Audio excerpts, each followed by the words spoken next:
خسارہ نہیں صرف منافع۔ پی آئی اے کا وہ دور جب دنیا سلام کرتی تھی، ہیرو سے زیرو اور اب منافع۔ ناظرین، پاکستان انٹرنیشنل ایئر لائن، جسے ہم پی آئی اے کے نام سے جانتے ہیں، کبھی صرف ایک قومی ایئر لائن نہیں تھی بلکہ پاکستان کی شناخت، وقار اور فخر کی بلند ترین علامت تھی۔ 1955 میں جب پی آئی اے کا باقاعدہ قیام عمل میں آیا تو پاکستان ایک نیا ملک تھا، لیکن اس کی ایئر لائن عالمی سطح پر کئی دہائیوں پرانی کمپنیوں کو پیچھے چھوڑنے لگی۔ صرف چند سالوں میں پی آئی اے نے وہ کارنامے سر انجام دیے جو اس وقت دنیا کی چند گنی چنی ایئر لائن ہی کر پاتی تھی۔ 1960 میں پی آئی اے ایشیا کی پہلی ایئر لائن بنی جس نے جیٹ طیارہ متعارف کروایا،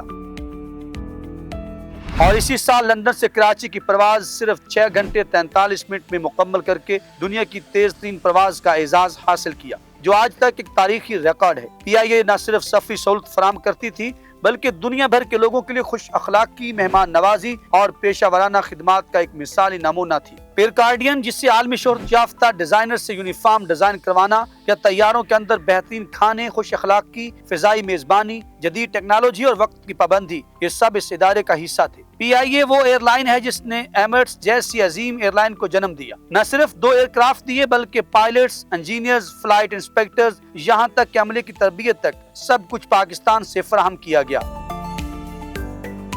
آج جو امارات، قطر اور ترکی کی ایئر لائنز دنیا کی بلندی پر ہیں، ان کی جڑیں کسی نہ کسی انداز میں پی آئی اے سے جڑی ہیں۔ یہاں تک کہ کئی ممالک کی قومی ایئر لائنز نے پی آئی اے سے تربیت حاصل کی، جن میں سری لنکا، نائجیریا، کینیا اور بنگلہ دیش شامل ہے۔ پی آئی اے ایک ایسا ادارہ تھا جس نے ہزاروں پاکستانیوں کو روزگار دیا اور پاکستان کا نام دنیا کے ہر بر اعظم میں روشن بھی کیا۔ یہ وہ دور تھا جب لوگ فخر سے کہتے تھے کہ ہم پی آئی اے سے سفر کرتے ہیں، اور دنیا کے کئی لوگ صرف اس ایئر لائن کے معیار کی وجہ سے پاکستان آتے تھے۔ مگر جیسے ہی 1988 کے بعد ملک میں سیاسی عدم استحکام، اقربا پروری، کرپشن اور نااہلی نے جنم لیا، پی آئی اے کی بلندیوں کو زوال کی طرف دھکیلنا شروع کر دیا۔ حکومتوں کی تبدیلی کے ساتھ ساتھ ہر آنے والے قیادت نے اسے ذاتی فائدے کا ذریعہ بنایا۔ سفارشی بھرتیاں ہوئیں، فنڈز کا غلط استعمال ہوا اور میرٹ کو مکمل نظر انداز بھی کر دیا گیا۔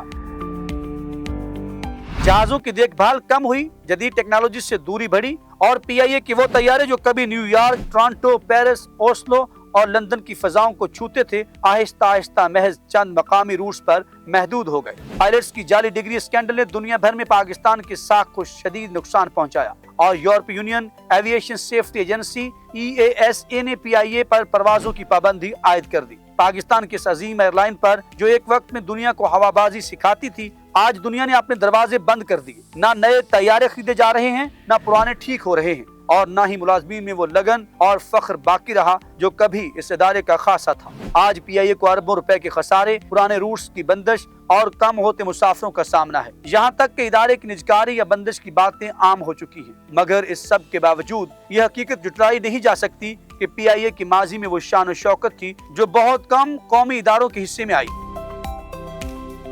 اگر آج بھی حکومت نیک نیتی سے، سیاست سے بالاتر ہو کر اس ادارے کو مکمل ریسٹرکچر کرے، پروفیشنل مینجمنٹ لائی جائے، جدید طیارے اور تربیت یافتہ عملہ تعینات کیا جائے، تو پی آئی اے اب بھی دنیا کے بڑے اداروں کا مقابلہ کر سکتی ہے۔ یہ ایئر لائن صرف ایک کمپنی نہیں بلکہ پاکستانیوں کے خواب، فخر اور تاریخ کا ایک سنہری باب بھی ہے، اور یہ باب ختم نہیں ہوا، اس میں ابھی بھی ایک نیا روشن باب لکھا جا سکتا ہے۔